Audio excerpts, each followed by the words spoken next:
All right, South by Southwest! Good morning, everyone. Thank you for joining us here today. My name is Rama Vasan, and I lead global gaming business marketing at TikTok. You might ask, what does one leading global gaming business marketing at TikTok actually do? So think of my role as a marketer's marketer. My role is really to partner with publishers, creators, and communities across the industry to really elevate and showcase how we can wield the power of TikTok to drive gaming as entertainment, its resulting impact on culture and business. So that's what I do, but I'd love to welcome Mel here on stage with me and for her to introduce herself. Hi everybody, nice to meet you. My name is Mel. I am the head of creative product marketing at Jam City. We publish really fun, awesome, cool mobile games. Maybe you've played them or heard of them. We license some of our IPs from third parties. So we have Harry Potter, Hogwarts Mystery, Disney Emoji Blitz, Jurassic World Alive, and then also some Social Casino and other puzzle games. And then my team, creative product marketing, basically sits in between creative services and user acquisition. And then we're also cross-functional with publishing and app store optimization. So we work with the creative services team to do brainstorming and ad ideation through to creative testing. What does that creative test look like? So testing the test, and then asset growth and optimization in the UA campaigns at scale. So super focused on creative. Well, thank you, Mel, for being here. We're super excited to have you. And last, but certainly not least, I'd like to welcome Cleo. Come join us, Cleo. Good morning. Good morning. Yeah. Good morning. Good morning. How's everybody doing this morning? Good morning, everybody. My name is Cleo Thomas. I am an actor, streamer, gamer, and really excited to be able to share my side of gaming and entertainment here with you guys. So thank you, TikTok, for having me. Yeah, thank you for being here. Yeah. All right, let's get into it. So we're experiencing a pretty significant shift. I would say like almost Titanic shift in the gaming industry. Not in a bad way, by the way, just as I use the word Titanic. Yeah, a huge shift in the gaming industry. And speaking of Titanic, like gaming is becoming mainstream entertainment. But there's such interesting crossover happening between gaming and entertainment, whether it's The Last of Us or Arcane. Dungeons & Dragons premiered their movie here Friday night. So it really is moving into mainstream entertainment. And Mel, I'd love to hear from you.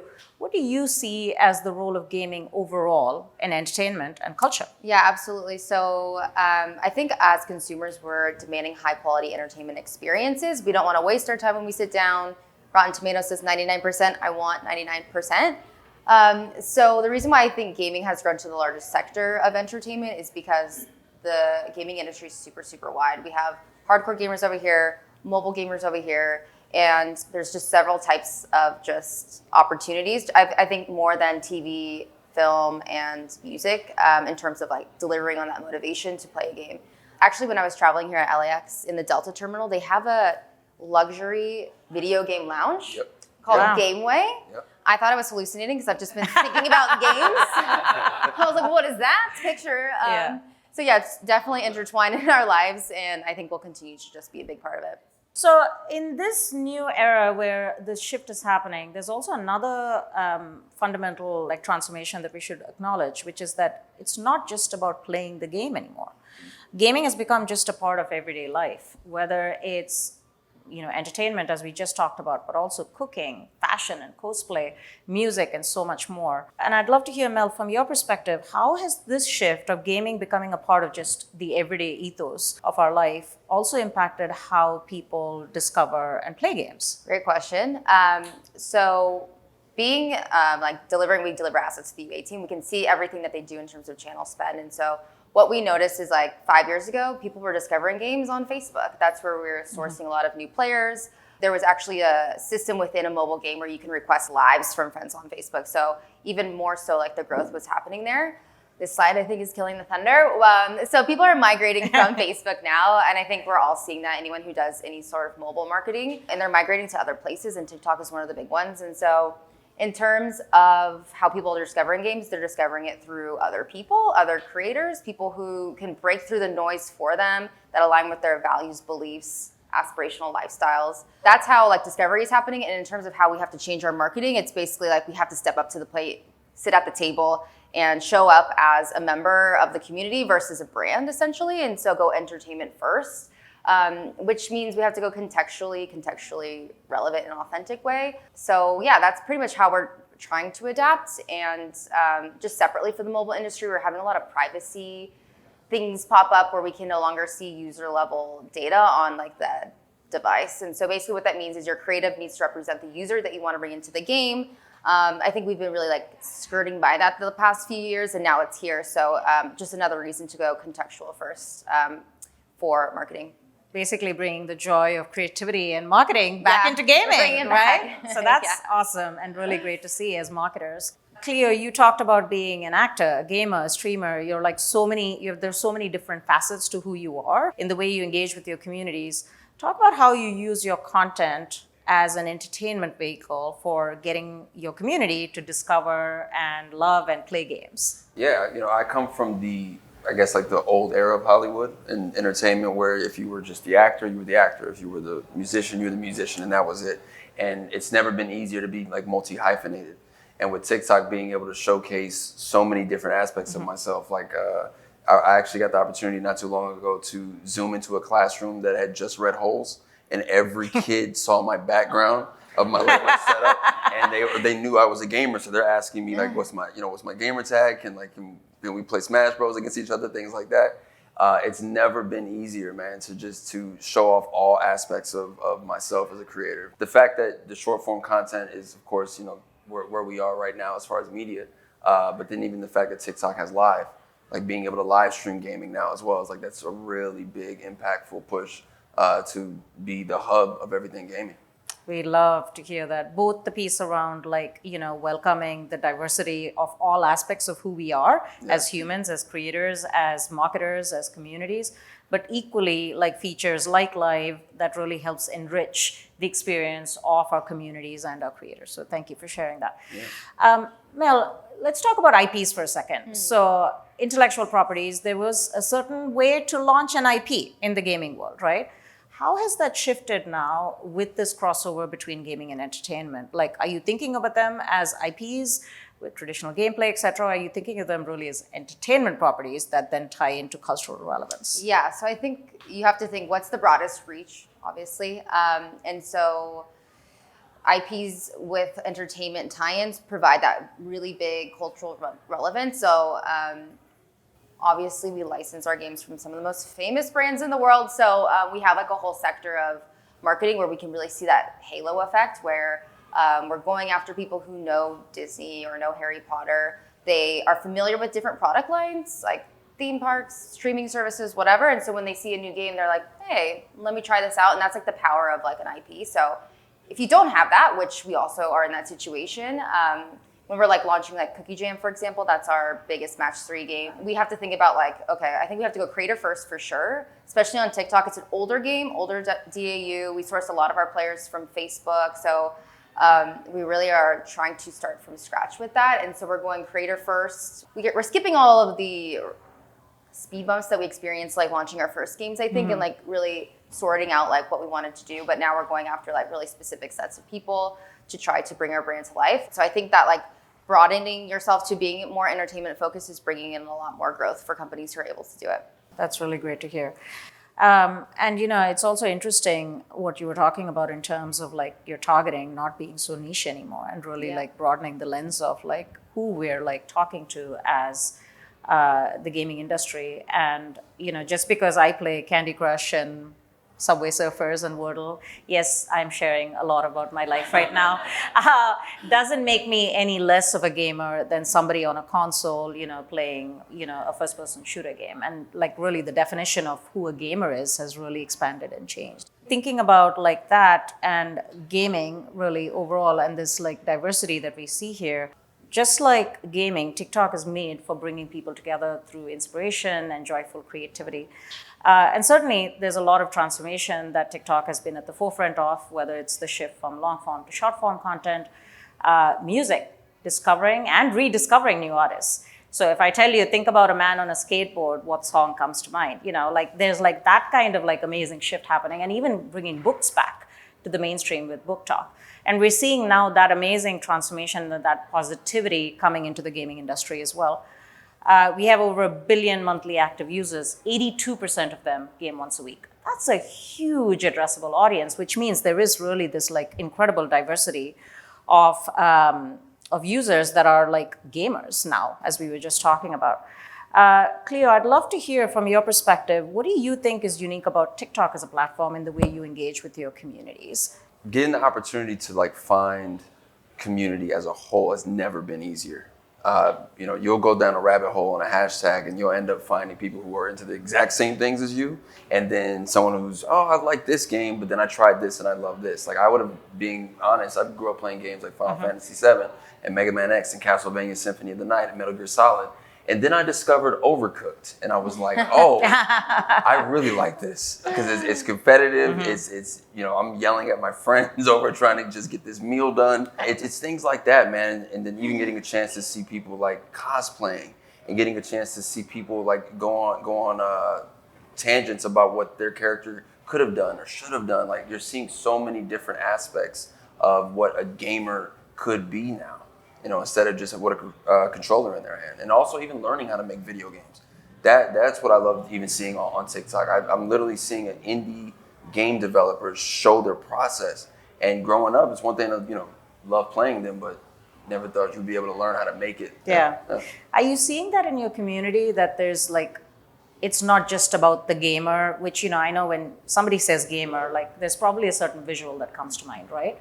And we really believe that TikTok as a platform is for gamers from all walks of life. Yeah. So from a creator's perspective, how do you feel that TikTok really welcomes and celebrates these diverse communities from all walks of life? By everyone getting a chance to connect in one way or another. And then the fact that, like I had mentioned, with live now being implemented, that is going to be a big landscape change, I feel, because we've had the competitors out there and what people have built their brands on for sure. But with TikTok, it's become the hub. And I've been dealing with, being on the internet since the Ustream era, right? But TikTok is the first time I cracked 1 million followers. Right. And I've loved that. I'm glad the fact that I even have that up there. And it was never a goal to crack 1 million, but it was just the fact that what I was able to do live streaming wise, brought that over to TikTok, made the content just as entertaining and exciting as it was during the live. Yeah. I think things like that are going to continue to help creators see themselves in a different light.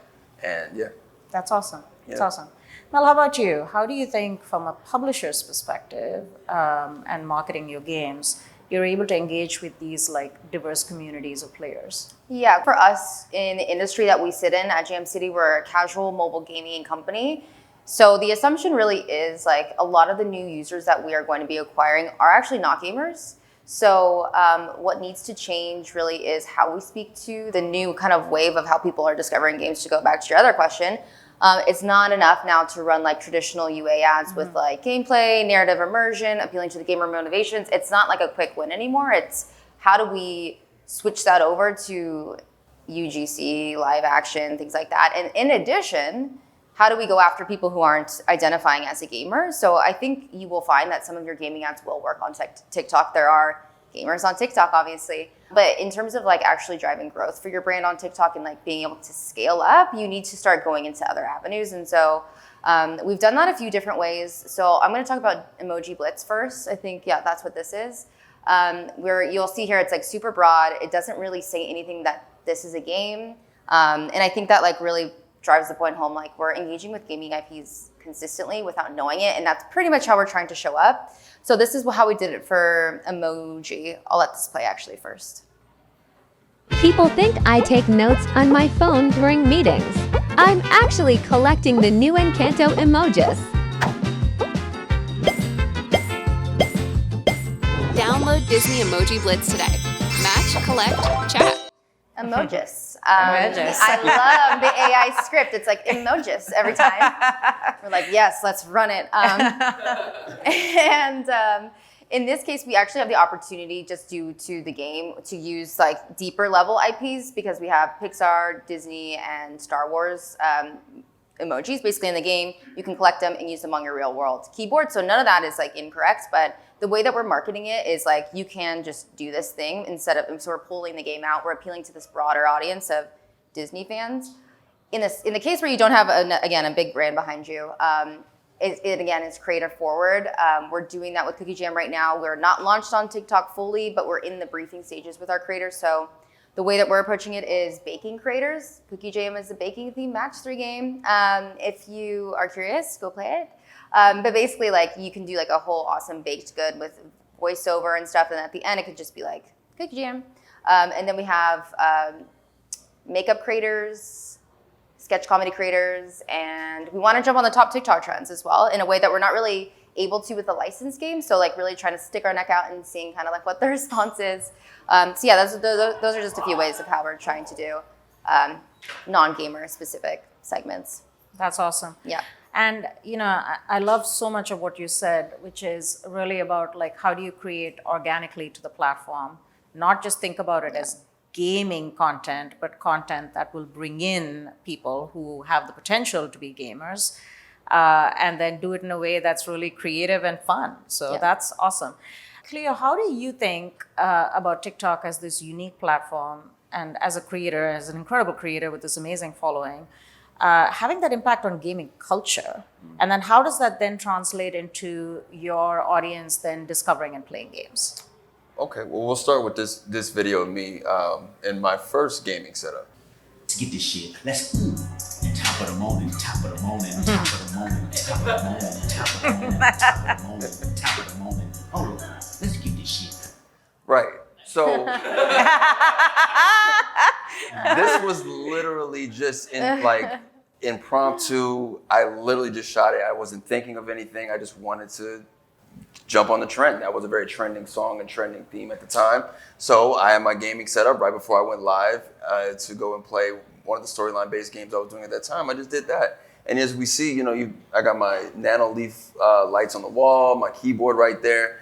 This isn't what the typical quote unquote gamer looks like in a sense. Yeah. Right. But then here we are crossing all these different topics, and we look right now at like one of the biggest trending things is the Hogwarts Legacy game, right? Yeah. And then I'm sure everyone has seen like what the Slytherin room is doing, and then what like everyone else like Ravenclaw, Gryffindor, and Hufflepuff, they're passing by seeing what's going on in there, and that's the most lit room, right? That's one of my most popular videos I've put up at this point, just jumping onto that trend.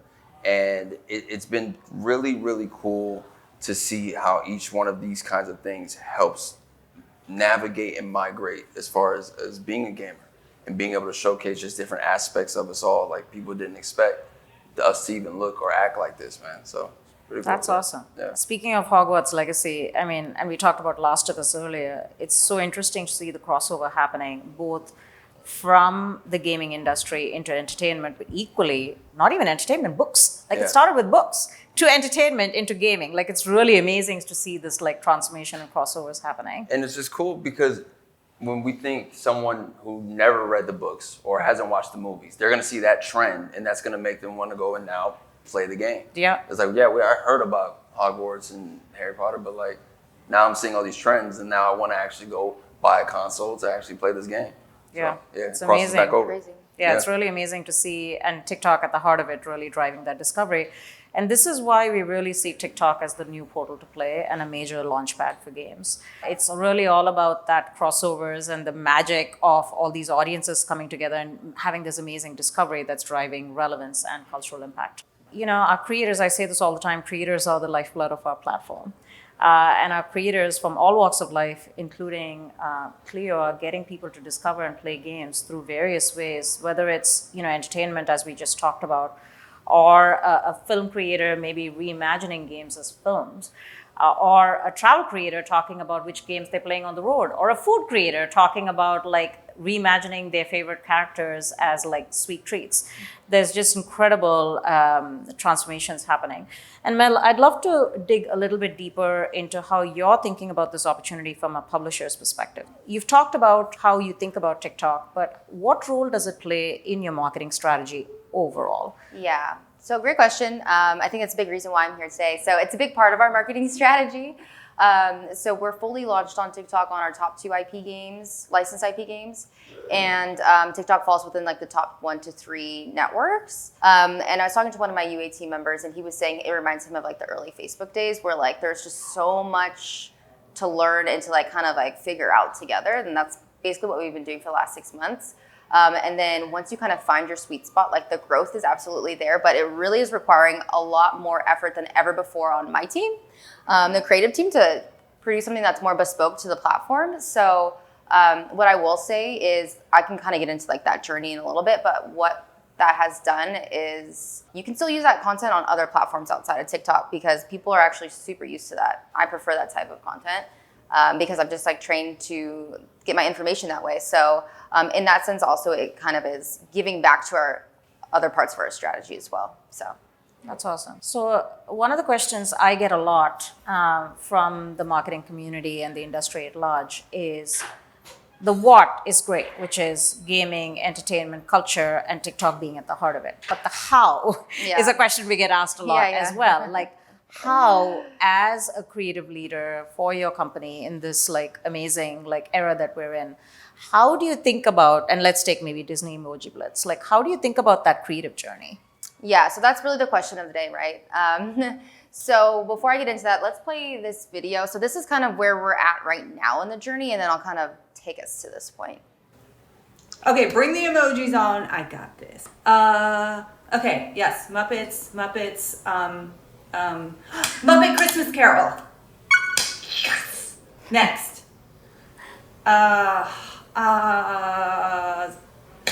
Zootopia. No. Oh, I meant to say Emperor's New Groove. I meant to say that. Okay, next.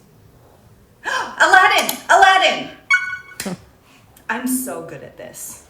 Play now. So this is an example of how we're always using these IPs within our Emoji Blitz game, and we can like switch it out for like whatever is like the biggest, baddest movie in town. Last year it was Encanto. But this is a piece of creator content. And we didn't start working with creators until probably December. So we had like the first couple months of launching on TikTok. My team, the question really is like, how much do we invest in live action UGC content that's not even yet creator content? So like, how can we mimic creator content? And so what we did to launch was basically overlaid subtitles, narration, voiceover, top control ads, go. Send it, ship it, see what happens. Another solution is also to key in like a little person's face in the upper right corner, maybe someone who works at your company who's willing to film, commenting on the gameplay essentially. We have a few people at Jam City who are actors in that sense. So like the one that we saw with the guy texting, his name is Peter, he's on our creative services team. But that's not a scalable solution really because they have full-time jobs and we can't have people like just filming and just doing that. It's just not scalable. And also they're not creators, so they don't have like a engaged community behind them. They're not like seeding their content to a bunch of followers and things like that. So what happened in, I think January is when we really unlocked some growth. So TikTok approached us, asked us if we wanted to participate in the TikTok Creative Exchange Program. Not sure if you guys have heard of that. But that's really been a game changer for us, and I swear they didn't ask me to say that. It's true. Basically, the program we did 2 times over for Emoji Blitz, and it pairs you with a third-party production partner who TikTok vets, and they do the briefing process with you. They source the creators for you, and essentially you get 20 pieces of content in our case. And so the first time was kind of a big learning curve, I would say. Like I personally overbriefed. I said, these are our top ads, these are our core messages. This is what works for us. In terms of like audience who they wanted to source for us, I was like, whoever, like just like keep it broad, keep it fun, and keep it diverse, like different ages and things like that. And we got back a lot of content that was a lot like our UA ads, obviously. So when we ran them, like nothing really happened. And so the next month when we did it again, we chose to like brief just so, sent them the top ads, said these are our marketing objectives, this is what we hope to achieve. Have fun, basically. And so we got back a bunch of different types of content from different creators. None of them look like our gameplay ads. We do see success with trivia like this in our regular UA campaigns because Disney fans like Disney trivia. Again, it's not really match 3. Emoji Blitz is a match 3 game, by the way. Yeah, that's kind of the journey as we are standing now. And yeah, this is the second one. This is more of a sketch comedy vibe. My roommate really needs to get with the times. It's like he's stuck in the past. Luckily, I found a game full of nostalgia that he's gonna love. Disney Emoji Blitz. It's a super fun match 3 puzzle game where you can collect real Disney emojis, including tons of classic Disney characters like Steamboat Willie, Oswald the Rabbit, and Retro Minnie. I love this game! The people of the village must know! Roo! Roo! Fly, Optimus, fly! Tell all good people about Disney Emoji Blitz. You know you can just use your phone. Never mind. Just go download Disney Emoji Blitz. I kind of want Retro Mini. Yeah, get in there, girl. Get in there. Yeah, so I think even like if you think about it without like a licensor approval, imagine like how much crazier that like could have potentially been. And that's actually working for us. So that's kind of been our journey. And throughout the whole thing, I would say TikTok has been by our side the whole time, collaborating on ad feedback, doing workshops with us, trying to like kick the tires with us. So yeah, it's been super fun. Cleo, let's talk about your how. Like, how do you think about as a creator, like, you know, what's your creative like process like, and how do you think about the content that, so you talked about the Hogwarts Legacy content. So where does your inspiration come from? How do you like create that content that engages and resonates with your audience? I think for me, I'm lucky enough to have the toolkit coming from the acting side, just to have the storytelling aspect. But then I had to like compress all of that down because it's no more like beginning, middle, and end. Yeah. It's literally like beginning, middle, end. Like that's it. You're getting all of it very quickly. Yeah. But then also looking at other creators and being inspired by them, and getting the tools that TikTok has. Like I'll never forget trying to perfect my green screen at the house. You know, having it up and like the lighting was perfect, no shadows, felt great. And then TikTok dropped the green screen filter. All that work went out the door. So, but it made it so much easier to tell the stories that I wanted to tell. And then even with the filters, you know, you're able to really get as creative as you want now. And these were tools that were not available to us 5-10 years ago at all. So it's just staying inspired through other creators and you know, wanting to continue to entertain. So let's talk about success. Okay.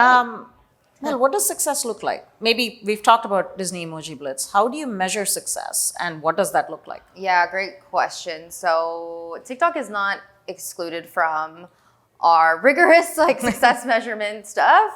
Essentially, like every new channel that we open, so TikTok was considered a new channel, has like a 3-month period of probation. We are scaling up spend. Me on my side, this is where I'm like, do I invest in creative or do I not for live action and stuff like that? And basically at the end of that period, if certain benchmarks are met, we keep going. And so it's, can we scale up spend at an efficient cost? So is my CPI like in line with my other channels? And how's the monetization look like? So we have projected return on ad spend at the 1-year mark. We have a data science team who wraps up all our campaigns and their models. And essentially we're able to measure TikTok on that level. And so at the 3-month mark for this guy right here, we were able to continue forward. So that's how we measure success on the UA side. And then my team, when we look at success, it feeds up into that bottom line. So for me, my big thing is creative diversity. So if you're in a situation where a channel, you're looking at TikTok as a channel, one creative is getting 80% of spend, for me, like my alarms kind of go off because that creative has such power over the campaign performance. So for me, I want to see like 4 or 5 different, I'll take 3 in the top with like within like relative spend to each other, so that we're getting a nice blend of installs coming in versus like one specific creative driving all the performance. And obviously if that drops in performance and still stays up in spend, you're in a bad place. So that's creative success too. Yeah, that's awesome. Yeah. I mean, it's great that you're thinking about both the upper funnel awareness, the conversion in terms of installs, but also importantly, like the diversity of the creative and how that's engaging with the community. So thank you for that. Cleo, as a creator, what does success look like on TikTok?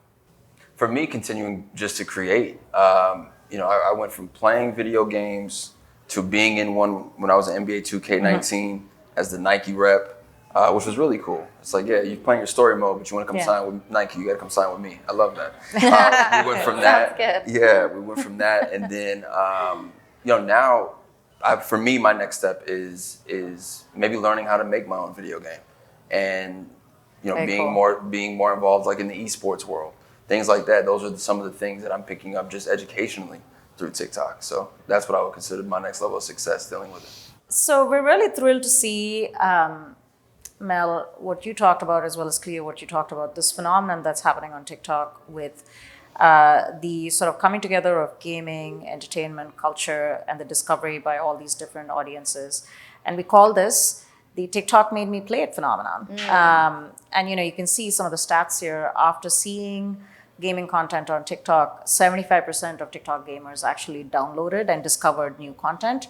And not only did they discover the content, they then took actions thereafter. So 41% downloaded the game, 36% actually purchased to play. So we're loving to see this community then driving these actions. And I'd love to wrap just with a couple of closing questions.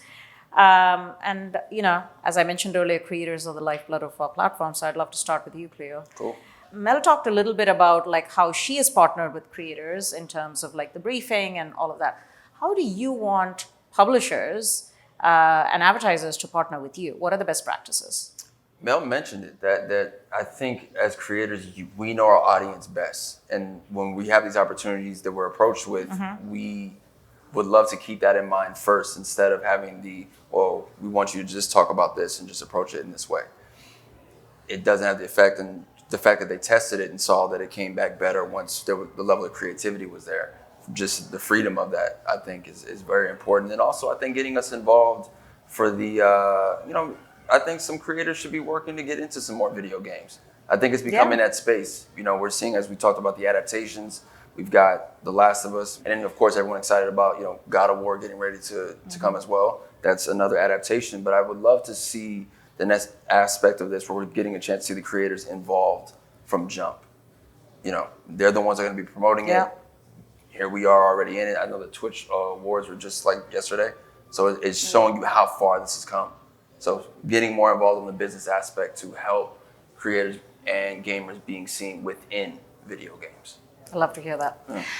Last question for you, Mel. Yeah, let me know when that happens so we can Yeah. something. Yeah, come on up. That sounds fabulous. Come on up. Let's get this done. Yeah, I think the narrative has been pretty clear in that it's a big overhaul in your creative strategy. Like you have to unlearn in the creative position, you have to unlearn everything that you know about UA, creative optimization, even creative testing. We're doing creative testing on TikTok. So it's okay to start slow and to start small. Like launch your creatives, see what the response is, and even kind of go in the direction of whatever is rising to the top, and maybe live action or UGCify that. And then you can just do the low-live TikTok, best practices to start. That definitely works. But I think the biggest impact would be the creator-first content that we are now seeing really jump up in our campaigns. So again, loosening the reins a little bit, stop being such a control freak, and just let it rip, really. Let them do the creating. And yeah, I think you'll see performance. At least we have.